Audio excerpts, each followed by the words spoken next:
Hey everybody, Space Goats here. I hope you guys are having a great day. We're gonna do a little part uh, list that I'm gonna be using for my next build. I got some really nice parts for my next daily driver.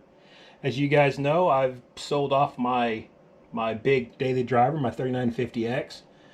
So give me opportunity to build a super nice system, maybe bigger and better than what I had before. But as you know, we all are waiting for parts. We're waiting for processors to be launched, waiting for graphics cards to be in stock. So I got my temporary CPU is going to be a good one, but temporary, and my temporary graphics card, there again, is a good one, but she's temporary. So let's take a look what we got. We're starting with the ROG certified PC011 Dynamic XL from Lee. It's a super nice case. I'm pretty glad to get this one. I like the smoke glass on it. There's some options and features on this case that makes it, for me anyways, makes it worth the extra money. But you know, for $200, these cases aren't. I'm gonna set the camera down in just a second. These cases aren't too bad for $200. I'll show you some of the features here. Let me spin this thing around a little bit. Up here on top, you got these captive screws right here to release the lid, and there's another lock right here, and there's a second lock right here. I remember some of the reviewers talking about why do we have two separate locks on it, which probably somebody's brother or uncle designed this lock right here and they sold it to the company, so you know how that works. But top panel comes off. I'm gonna set this down here. And then I don't have how many people have messed with these PC011 cases or something similar. They side glass lifts off. And that's it. She's nice and open, nice and clean inside. We'll discuss what the plans are for this in just a minute. Now you got 360 rad here, 120 millimeter 360 rad here. You can put a 360 rad up on top. We have this air grill right here, and then on the back right here you can mount a 360 or a 420, I do believe. Was it, or maybe it might have just been a 360, I don't remember. I'd have to look at double check the specs. What are we looking at here? I know a 360 will go in there. Maybe it might just be about a 360. I can't remember if a 420 will go in there or not. But that's it. The one thing that really kind of sold me on this case, which they don't talk a lot about it in some of the other reviews that I've seen. They kind of hint over the idea. But here and here, take the cover off. There again, and all these screws are captive screws, so they don't fall off. They have 3.5-inch drive bays. These 3.5-inch drive bays are hot swappable. So loosen that up. It got a little slider right here, slides back and forth, and you pull the drive bay off. That is your hot swappable drive bay.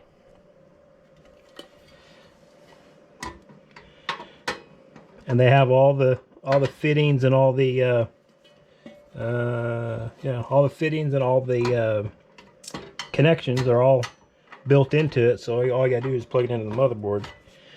Get the camera in the way, I can't see what I'm doing. There it goes. That's it. Slide that over, tighten it up. It slips in here like so, and there. So you can put 4 3.5-inch hard drives on that, in this thing, in addition to, you know, I'm not 100% sure how many how many hard drive mounts we have on the other side. Oops, take this cover off. Hoping to pick that up without taking the cover off, but we'll spin it around. And that's the back side.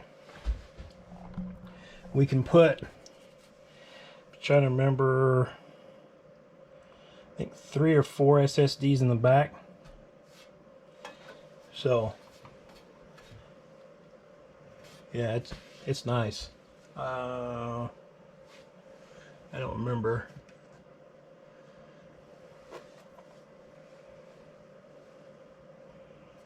Is that right? Yeah, so you can stack these in here like this at the same distance. So theoretically you can put 3. The intent is these things are mounted on the back side on these little rubber grommets. So you can put 3 SSDs on the back right here, and then where these plates are at, if you leave all these plates in place, you can put 3 more right there if you desired, in addition to the hot swappable bays. I'm not going to take this all apart right now. We've got some other parts to discuss, so let me set this to the side. Alrighty, now comes the exciting part. So let me adjust this camera a little bit where I don't have to have it. Alright, motherboard selection. Well, go big or stay home, right? Outside of a super micro motherboard that I bought back in 1998, was my very first high-end computer build. I bought a super micro dual socketed CPU motherboard, meant for a server setup, but I used it for a home PC. So I ran dual core before dual core was a thing. I bought ROG Crosshair 7 formula, and I tell you what, this is probably one of the nicest motherboards that I've ever had the opportunity to use. It does have a built-in water block, an EK water block across the VRMs. Keep everything cool. This is an X570, and I bought it mainly because, well, I can. I don't know what else to say about it. I'm real excited to use this board. It does have 2 M.2 slots right here underneath here. I have 1 M.2 here currently. My other one is supposed to be shipped here in about another week.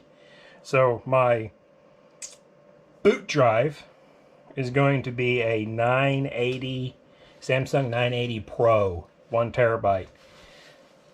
Supposedly, it's supposed to be the fastest SSD on the market. And for my storage, just extra drive, I have a MP600, 1 terabyte Corsair drive. I will take the heat sink off of it so it'll mount underneath here. So I'll have 2 terabytes of M.2 storage in this setup. Put this here and put that there. Now I will be running a RTX 2080 Super. Like I said, it's not the newest and latest and greatest because, well, I can't get one of those. And in addition to that, I can't get the water blocks that I need right now. The water blocks are just as hard to get a hold of for the 30 series cards as the card themselves. Everyone's out of stock.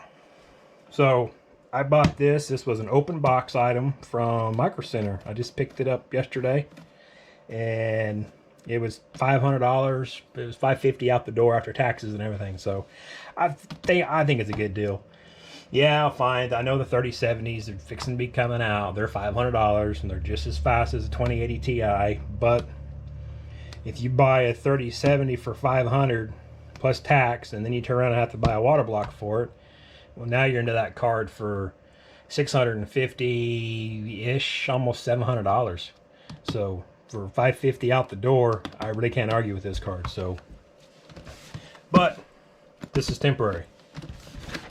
Now,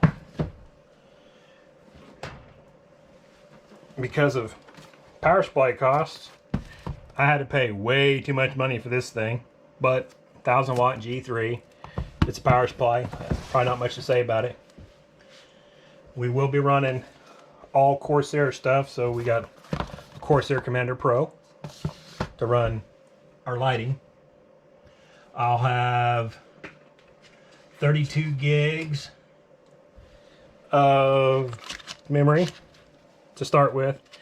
I'm looking at eventually later on, I'm probably going to change this kit out to a faster kit. This is only 3200. I'll probably change out to at least 3600, but I want a 64 gig kit. Just haven't bought the kit yet, so temporarily this will be good enough for right now. RAM's easy enough to switch out. I don't have to drain the water lines to do it. Not a big deal.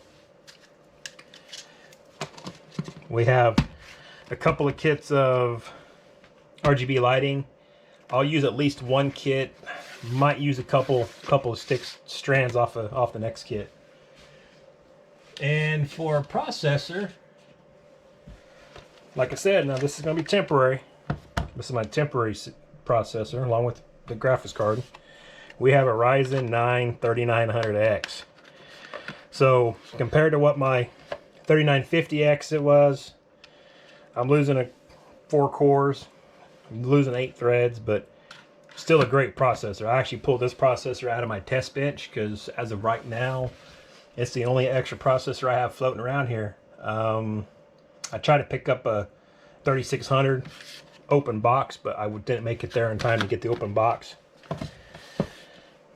Now we get on to some of the other stuff here. We got cooler. Just Corsair simple cooler. We'll be running at least 6 of these QL120 RGB fans. These are pretty nice fans. They got a dual lighting ring on them, the top and bottom, so they kind of have a little bit more bling to them. I've never used these particular fans, so we'll see how they work out. And we're going to end up using 54mm thick radiators, and we're going to have 2 of those big suckers. So hopefully I got enough cooling. We'll see. I don't know if I will or not. And for a pump res, I'm going to be using, this is a custom built for this case. It's actually made by somebody. It's not some mass-produced case made by EK or anybody like that. This is a custom built distribution plate water block running a D5 pump. I got an EK pump on it. Now this water block is made by Radicult, I think is what this YouTube channel is. He's just an average guy. He went and bought himself a China-made tabletop CNC router. He's done a bunch of upgrades to the router, and he makes these things at home just for like a side business. He does a flame polish on the edges, but he leaves the inside with the milled finish. I don't know how, yeah, you can see it in the camera. The guy has a milled finish in the bottom. Once you get water and liquid in it, you won't see those marks and stuff anyways. So we're going to run that for the back of the case. And then I picked this up. I don't know if I'm going to use it or not. I don't know if I'll need it, but it's kind of a neat idea. This is a 120mm block or distribution block. Now, the intent of this was to put it on the back side of the case where the rear exit fan goes. I may or may not use it. I don't know yet. I'll probably put it in the case, kind of mount it, and then when I start trying to figure out my water line runs and where I want everything to go, I'll see if I need it or not. If I don't need it, if it's cheap enough, I'll use it for a different project. Not a big deal. I have enough water parts here sitting here, just looking at them. I can build an entire system with all the water cooling parts. I got pump res combo, I got 240 millimeter rad. I got fans. I got a water block for a Founders Edition 2080. You know, so I got a bunch of parts. I can build an entire custom water loop system. And last but not least, when it comes to colors and liquids, I just stick with clear. I don't like messing with all the fancy colors and all the marbling, and every time I've seen the guys, they always have issues with it staining the lines. It bogs up the blocks through the micro fins and stuff. So I stick with clear. That's all I've ever used. I mean, if I build a system for somebody and they request some specific color, I'll try to talk them out of it personally, because it's just a headache. But other than that, that's it. And like I said, we got lots of parts, fans. We got the pre-mixed clear, and just parts and parts and parts. So hopefully, I gotta go back to work. So it'll be a few days. I'm gonna try to vlog this. This is gonna be not kind of a step-by-step, but I'll kind of video some of the steps along. This is probably gonna be a several-week project because just my schedule at work and everything, and with the here at the house and the farm. So I am still waiting, like I said, for the SSD, and I'm waiting for my fittings. I have some fittings in my drawer, but I don't know if I have enough fittings. So